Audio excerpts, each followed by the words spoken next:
Hi, welcome back to the Biddle stage, and today we have our second speaker. His name is Salman Avestimehr from ChainOpera AI, the co-founder. All right, hi everybody. I'm Salman Avestimehr, co-founder of ChainOpera, and I want to tell you a bit about what we are doing and what we enable at ChainOpera AI. All right, so as we all know, AI is booming, right? It's promising us a $1 trillion economy of agent and app builders that are building exciting applications, exciting agents on top of many resources, such as data, GPU, and models that are being built every day. What's next? There is a lot of excitement around AI agents, both in the Web 2 space and Web 3 space. The reason is that agents, not only they are powerful AI models, but they can also do powerful actions on our behalf. They can automate things, they can enable many things that are maybe very difficult for us to do. That's why you see in Web 2, it is predicted that that's going to be the next wave of AI. And in Web 3, also we see a lot of early excitement from both traders and agent builders. But what are the challenges? So at ChainOpera, we are seeing 4 main challenges that we are seeing in the Web3 AI agent space. The first one is that maybe the current AI agents are driven by hype, not the utility. Right? So it's kind of a meme frenzy. It's like, they're exciting, you get maybe excited about them, but there is not a specific or very strong utility that enable. That's not good for a long-term impact. We see that maybe there are various launch pads for creating and launching agents, but they don't give us capabilities to build utility-driven, powerful agents. These agents, they are not truly decentralized. They have a token, you can buy their token, etc., but they are not running on a decentralized resources. You cannot be part of their economy by contributing data, contributing compute, and be a co-creator in such agents. And related to that is they are a bit non-inclusive, right? And you don't get the data ownership as you contribute to the agents. That's why our broad mission at ChainOpera is to bring in 3 things to the world of decentralized AI agents. Co-ownership, so we can all co-own exciting, powerful AI agents. Co-creation, that's where we can all, AI developers, AI agent creators, resource providers can collaborate to build powerful agents. And agents that are built for humanity, they have utility. This is backed by a technology we have been building for several years. That is our federated AI operating system and platform. So with that maybe high-level introduction, let me tell you what is ChainOpera. So ChainOpera, maybe at a high level, you can think about it as 3 layers of technology stack. Federated AI operating system is where any AI agent builder can come, get the tooling, get the capabilities that they need to launch Web3 AI agents that everybody can be part of their economy. These Web3 AI agents, they will be manifested in our mobile app, AI terminal, that lets those agents to have utility, everybody using them in their daily life. You can contribute to them by providing data, feedback to the agents, so we collectively make them better. These agents would be running through our federated AI platform across decentralized resources. These would be decentralized GPU providers, for example, various deepin projects, decentralized model providers, both Web3, Web 2, as well as data contributors who want to empower the next wave of AI. The blockchain and protocol is connecting this entire ecosystem, which is multifaceted and has various flows of the value in the system. So now if we look at more maybe the details of the product, so as a builder, you familiarize yourself with that, there are the 3 components of the ChainOpera AI. Federated AI OS and platform, as I mentioned, that's the scenario that we enable creation of the agents that are running across decentralized GPU, decentralized data, decentralized model, and decentralized trust, right? So it's bringing co-ownership across many contributors to the agents. It also has a launchpad that brings the co-creation. So AI developers can bring in their creation, they can bring in their frameworks, various exciting agentic frameworks to let people creating powerful AI agents.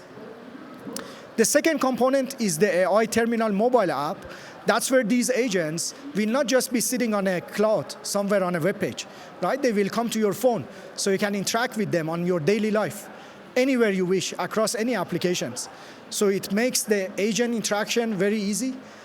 It enables human contribution, right? Bring humanity to the AI, and also empowering people to get rewarded as we make AI better. And finally, these agents, they have their own economy, so everybody can be part of their economy if they are interested about them. Now let's get into maybe how does it look like? What is the demonstration of this one? Let's start with a mobile app. That's the scenario that everybody, like it's a B2C app, everybody can interact with these agents in this ecosystem. So it's kind of, you can think about it as a gateway to community-built agents that are either built in our community or other communities. It also provides a keyboard. Think about similar to Apple Intelligence, that the interface is through a keyboard that you can use anywhere on your phone to contribute to the agents. So let me show you how it looks like so you can feel it.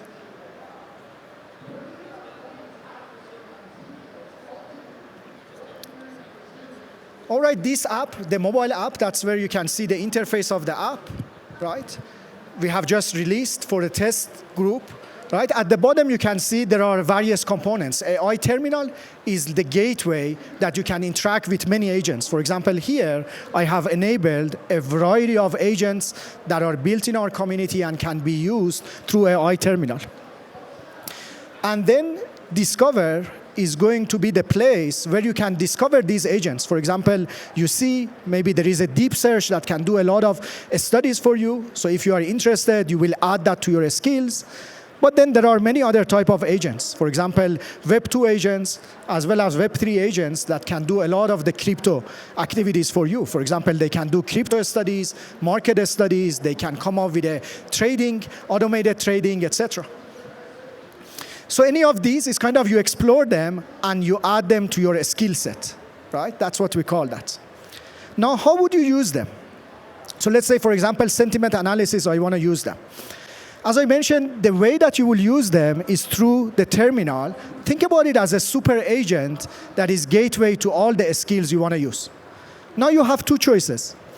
Either pick each agent directly, use that, or let the auto mode think about what are the best collection of agents that can solve your problem, right? So let's look at some examples. For example, here we have an extremely fast agent that can do inference very fast. Maybe I want to try that. Okay, so I give it a command, introduce ChainOpera AI. You see, before even I finished enter, it has generated the full content for me, so it's very fast. Maybe another one, deep search, right? This can do deep studies for us. I say, maybe why did Bitcoin price fell earlier this week, right? Do your studies, give me insights. Now this agent creates a research plan. How would I study this problem? What are the resources I want to look into? And come up with an action item that generates insight on my behalf, right? So you give it a bit of time, goes through all of this research progress, and at the end it finds 26 leads, 18 references, and generate a comprehensive document for me. And as I mentioned, you don't need to use them one by one. That's where the auto mode will come, and I think that's the power. We want this terminal to get more powerful as you add more and more agents, right? Having 1,000 separate agents doesn't make you 1,000 times more stronger. But through this collaborative way that you add agents, you can make this super agent 1,000 times more stronger. All right, so here is, for example, a scenario where I used it in the auto mode. All right, now let's move to other part. For example, we have a market. That's where you can access various crypto markets where the agents maybe want to read about them. They want to, get market insights about them and do actions there, right? So that's where a partnership with a variety of market builders, dApps, etc., that we can add to the ecosystem.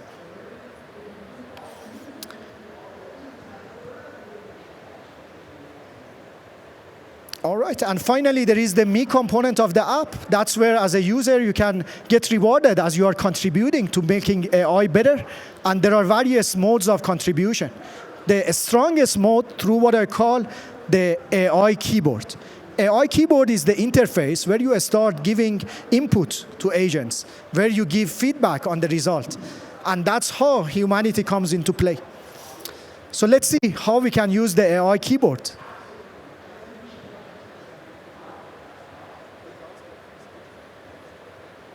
All right.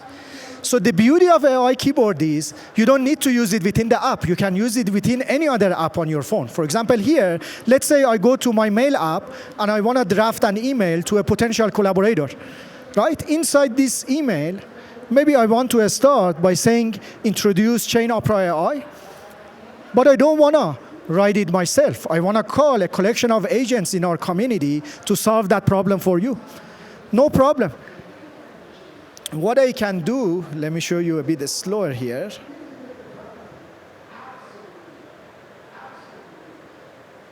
All right, so what I can do is enable ChainOpera AI as an operating system layer keyboard, right? That can be interacted the same way as any other keyboard. You can interact through that. Now when I do that, now you can see ChainOpera becomes available in your app. And then you can call your favorite agents, right, to solve the problem. Maybe in this case, I will use the Ask AI to solve my problem. So I will pass it to Ask AI. It will do its studies, right, create a brief introduction. If I'm happy with that, I will include it in my email and send it, right? So it's the utility-driven agent creation. I can also use it for more fun things. For example, creating a meme, and alongside of my message, sending it to my collaborator. All right. So let me come back to the presentation. Hopefully this part gives you a highlight of what we mean by bringing utility to the agents. These are the agents. You can use it anywhere in your daily life. How we bring in humanity to the AI by contributing to the agents. But let's say you get excited. You want to build agents in our community. What can you do? That's where our federated AI platform will come to play as a way to enable people to create powerful agents that become available in the mobile app used by many users.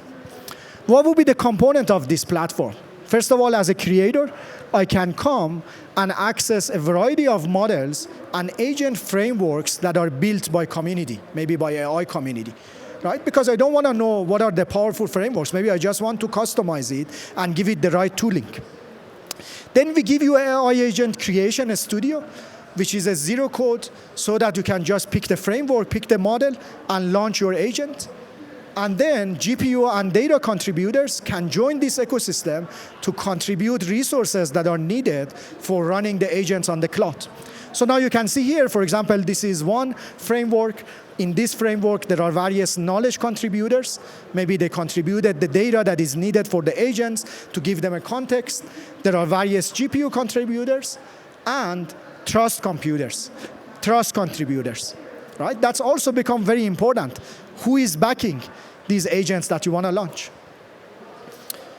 So now what you can do, use those frameworks, create your agent, and then the agent will be placed as a skill in the mobile app that I showed you. So everybody can use it, right? Very friction way to get your creation to the hands of millions of people.